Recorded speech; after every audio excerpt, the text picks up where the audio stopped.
मर्तबा का जिक्र है कि एक गांव में हसन नामी शख्स रहता था। हसन एक बहुत नीक और दीनदार इंसान था जो हर वक्त अल्लाह की रज़ा के लिए काम करता था।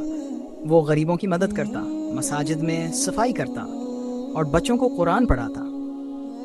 हसन की ज़िंदगी का एक अहम वाक़या बहुत मशहूर है।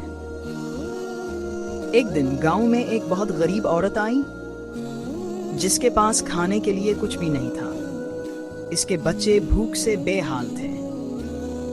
वो औरत गांव के लोगों से मदद की अपील करती रही, लेकिन कोई इसकी मदद ना कर सका।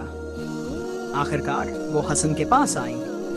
हसन ने जब इसकी हालत देखी तो दिल भर आया और इसने अपने घर में मौजूद सारा अनाज इस औरत को दे दिया। औरत की आंखों में आंसू आ गए और इसने हसन को दुआ दी। कुछ दिन बाद हसन के घर में भी खाने की किल्लत हो गई। इसके पास कोई जरिया न था कि वो अपने घर वालों को खाना दे सके।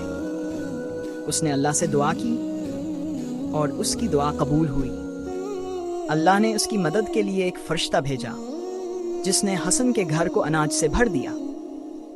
ये वाक़या इस बात की अक्कासी करता है कि अल्लाह ताला कभी अपने बंदों को मायूस नहीं करता। अगर आप अल्लाह की रज़ा के लिए किसी की मदद करते हैं तो अल्लाह आपको कभी अकेला नहीं छोड़ता।